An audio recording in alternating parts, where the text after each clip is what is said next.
I know my mouth can either build up or tear down, depending on how I choose to use it.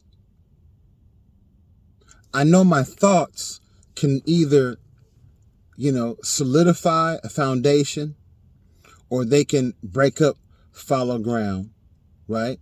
So my thoughts are powerful and creative. I know what I see helps to stimulate my imagination and creation.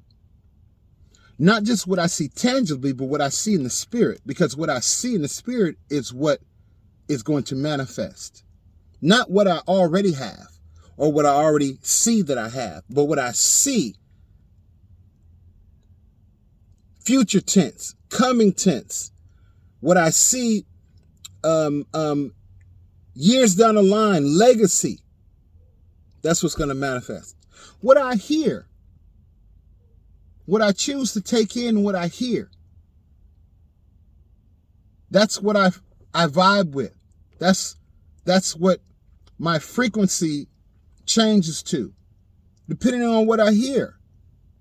So if I'm hearing good things and wholesome things and positive things and uplifting things and loving things and divine things, rather than listening to a bunch of garbage and a bunch of nonsense and a bunch of negativity. What I see, what I hear, what I think, and what I say. Anybody struggle with their eyes? With their eyesight? No. I'm not talking about being blind, bruh, or sis. I ain't talking about being farsighted and nearsighted. You know what I'm saying? I ain't talking about that kind of eyesight. I'm talking about with your spiritual eyesight. Do you struggle with the things that you choose to look at? Oh yeah, because it's a choice. Do you struggle, with wanting to see the right things or visualize the right things? Being able to see in your mind's eye the right things, right? Do you struggle with that? Whether it be, somebody fighting, fights, violence, whether it be live on the internet, whether it be, stuff you watch on TV or on your computer, it'd be explicit sexual in nature or, just, like I said, violence, a bunch of demented type stuff, right? We call it scary movies. Oh, they like scary movies, but half of that stuff is truly demented. So do you struggle with what you see, with what you let into your eye gate? What about what you hear? Do you take in a bunch of negativity? You know what I'm saying? Do you take in a bunch of garbage, a bunch of drama, a bunch of gossip? He said, she said, you know what I'm saying? Or do you filter what you hear and say, no, I'm not finna be bothered with that. No, I'm not gonna let that in my spirit. Nope, I don't even say it. I don't want to hear it because I don't want to be accountable. Right? You protect what you hear. What about the words that are coming out of our mouths? Are they edifying? Are they uplifting? Do they speak power and life? Do they, you know what I'm saying? Do they speak words of kindness and gentleness and joy? Or are our words sharp and cutting? You know what I'm saying? And offensive and hurtful and damaging and destructive. You dig? So from our thoughts, the things that we allow to come in our thoughts that we entertain or that we reject, to our hearing, to our mouths, to our eyes. You dig? We have the ability of control in those areas. And it can be just starting off small. You know what? Let me pick something and just start with that, right? And for me, I would say start with the mind. Let that be the first thing. Start working on that little by little, because as your mind changes and your perception changes and your knowledge increases, right? You'll be more aware of what comes into your eye gate that affects your thoughts. You'll be more aware of what you listen to be able to filter through. So, because you know that affects your thoughts. What you actually say, how you say it, when you say it, how much of it that you say, okay, will be a direct result of your thoughts. So I would say start with the mind, but start small. Don't try to eat the whole elephant. How do you eat an elephant? One bite at a time. Start small. You know what I'm saying? Start focusing on your thoughts. What you let your mind think on and the things that you shut it off from. And as you master that, as you increase your thoughts on a positive wavelength to line up, with the word and to walk and to talk and to think and to address people how you would want them to address you. When we start to master that area, then we can graduate. Then we can go to other areas and we start to master those things. And it's not going to happen overnight. This is a lifelong ascending, elevating, graduating life. You dig? And so as we master one level, then the Lord takes us to another level. And as we master that, he takes us to another level, right? But as we master one, then we go to the next. And it's going to take time. It's not going to be quick and easy, right? But that's the beautiful thing about this walk. Just like the beautiful thing about it being Hump Day. Yeah, I had to throw that in there. We at the top of the hill, man. The rest of the week is all downhill, right? So the same way as we go through Hump Day, we start off, and then by the time we reach Wednesday, we're at the top of the hill. And then by the time we get through Wednesday, we're on the way back down for the rest of the week. It's the same way as we master our thoughts and our vision and our hearing and our speaking. Little by little. And as we graduate, we gain more mastery. We gain more insightfulness, right? We gain more being able to speak slowly and not just blurt out quickly, right? We become more adept to not be so quick to anger, but be very quick to love. Because most of the time that we see that when anger comes out, when a person is angry, what they're angry about is really not what they're saying. But if you strip away the yelling and the tone and you just hear the words that they're saying, you can hear what the issue is. But it takes practice to be able to get to that point. Most of us just react instead of responding. You dig?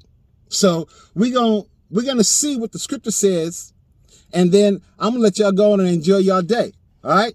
Let's check out what the scripture says. But before we do that, remember, please hit the like button. Please hit the subscribe button. And please hit the bell notification button so you're always notified whenever I upload content. Now let's get into this.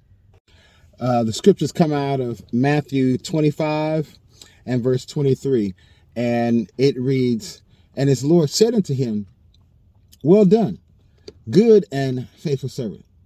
Thou hast been faithful over a few things. I will make thee ruler over many things. Enter thou into the joy of thy Lord." You dig?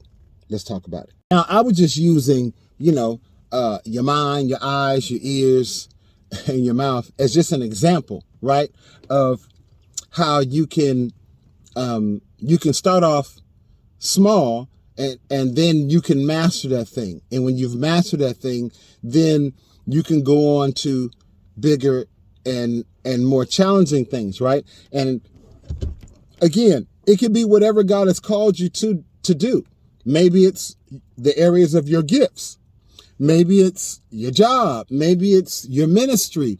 Maybe it's your family or your children. Maybe it's yourself. But whatever God has called you to do, right?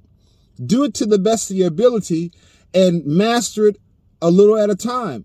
And as you master a little at a time, then God will increase your responsibility or increase your assignment. He'll increase your challenge because he knows you're able to bear it. You're able to endure it and be successful, because he always puts us in situations that we can be successful in. God never puts us in a situation where we cannot be successful. You know why? Because he's God. And there's nothing he can't do. He's successful in everything that he does. And he resides here. So because he resides here, then there's nothing that we can't do. We just have to come to that realization and understand who we are and who he is in us. When we come to understand that, then we'll understand that as we grow, as we mature, God will grow us and advance us. You dig? He'll say, oh, I see you doing well here. Let's try this area. I see you've mastered in that and you've grown in that. Now let's try this area, right? And it's always going to be something within ourselves so that we can learn to master self. And as we learn to master self, we can love self and increase and grow and mature. And then we can share that with someone else. We can share that master of self. We can share that increase and we can share that growth. Why? Because God has seen that we're able to handle certain situations and we respond instead of reacting. So then he says, okay, now I see that I can trust you in this area. Now I see that you respond in the right way instead of reacting out of your flesh. Now I can go ahead and change your assignment to do this, or to go here and speak this, or to elevate your consciousness to live this particular way. You know what I'm saying? Why? Because he says, because you have been faithful, you've operated good. You haven't operated in the evil, right? You've operated in the good things, gentleness, uprightness, righteousness, love, kind, peace, joy, happiness. You've operated in the good things, right? He says, think on these things that are lovely and things that are just and things that are, pure and righteous and a good rapport and virtuous, right? Think on these things, right? So these things are good. And because you've been good and you've been faithful, right? You follow through. You haven't given up. You haven't, you haven't quit. You know what I'm saying? You haven't turned back or spoken against, but you've been faithful in a few things. And what are the few things? Whatever I've given you, whatever I've assigned to you to do, whatever I've put on your heart, you've been faithful and good in those things. So because you have been, and I've seen it and I've recognized it, now I'm going to challenge you. I'm going to graduate you. I'm going to elevate you, but I'm going to challenge you to bigger and better things, right? Because I want you to get to a point to where you're so in tune with me. You're so in tune with me that you can enter into my joy, enter into my rest, enter into my peace. When we can commune with God and we can meditate on his word and we can get in such a place of prayer and meditation to where we're in God's presence, we can enter into his joy and into his rest. This is where he wants us to be. But in order to do that, we have to tackle the challenges before us a little at a time. You ain't got to do it all in one day. You dig? Just a little at a time. And when you do a little at a time, and God is seeing your goodness and your faithfulness, and then he's seeing you grow. And when it's time to graduate you, he'll elevate you. And he'll change your assignment. You dig? He may change your position. He may change your title. He may change, your perception of certain things. But when he changes you, it's always for your good and for your better. You dig? Be faithful to the Lord because he resides inside of us, inside of you and inside of me. Be good because he's called us to be good to everyone within the law of oneness and unity, which is he's called us to be one with him and unify with him. We ought to love every man and every woman. You dig? Not have picks and chooses.